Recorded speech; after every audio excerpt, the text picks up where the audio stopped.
Today we will discuss the other types of defects. हमने पहली types of defect one dimensional नहीं पढ़ी थी बल्कि जीरो डायमेंशन पढ़ी थी, जिसको हम क्या बोलते हैं, लीनियर डिफेक्ट बोलते हैं। और उसकी अपनी कुछ टाइप्स थी वो भी मैंने डिस्कस की। लेकिन अब हम सेकंड डायमेंशन की जो इसकी सेकंड टाइप्स है, टाइप्स ऑफ डिफेक्ट की, पहले जीरो डायमेंशन थी, अब इसकी second dimension one dimension. One dimension को हमको किसका नाम कह सकते हैं, लीनियर डिफेक्ट भी बोल सकते हैं। वन डायमेंशन को क्या बोल सकते हैं, linear defect.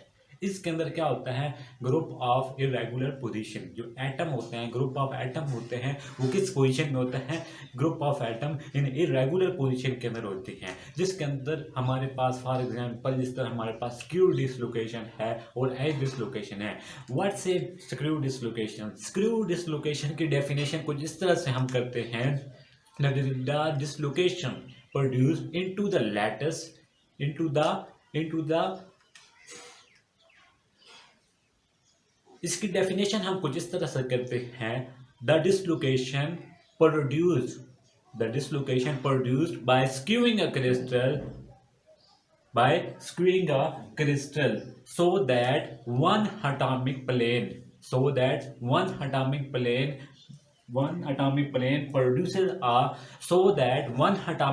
produces a spiral line.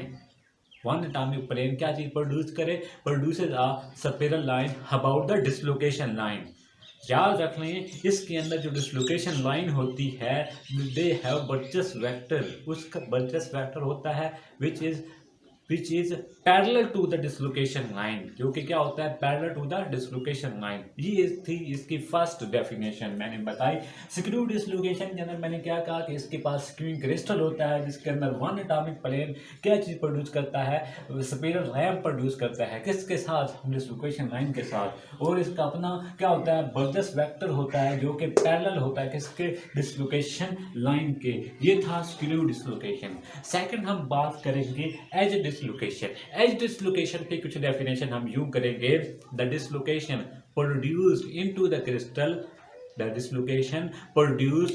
The crystal material when an extra half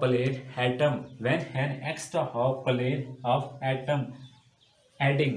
याद रखना, जब extra half plane of atom को हम ऐड करते हैं तो इसके अंदर एक बात यह है कि डिसलोकेशन लाइन जो होती है परपेंडिकुलर होती है किसके, बर्जस वेक्टर के। They have Burgers vector perpendicular to the dislocation line. This is all about screw dislocation. अब हम बात करेंगे बर्जस वेक्टर की, ठीक है। इसकी कुछ डेफिनेशन में आपको मजीद आप ताकि इसको लिख भी लें। वो कहता है कि डिसलोकेशन को आप इंट्रोड्यूस करवाओ लैटिक्स के अंदर या क्रिस्टल मटेरियल के अंदर इंट्रोड्यूस करवाओ।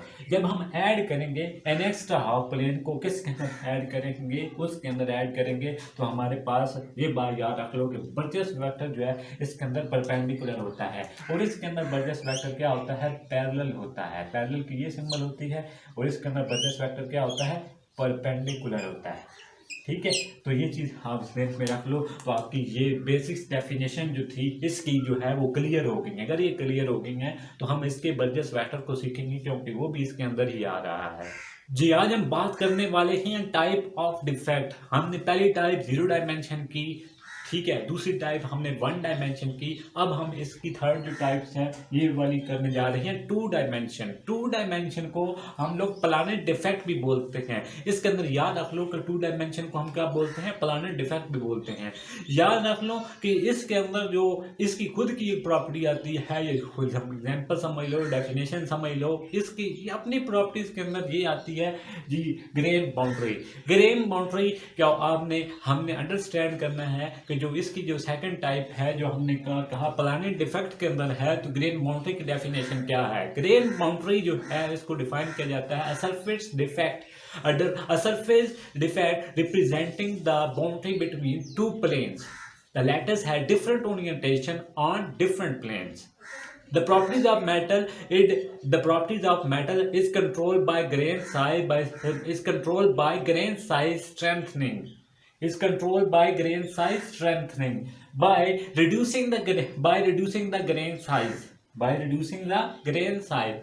आगे वो ये कहता है when we increase the grain size। जब आप ग्रेन साइज को ही इंक्रीज करोगे, यहाँ पर देखो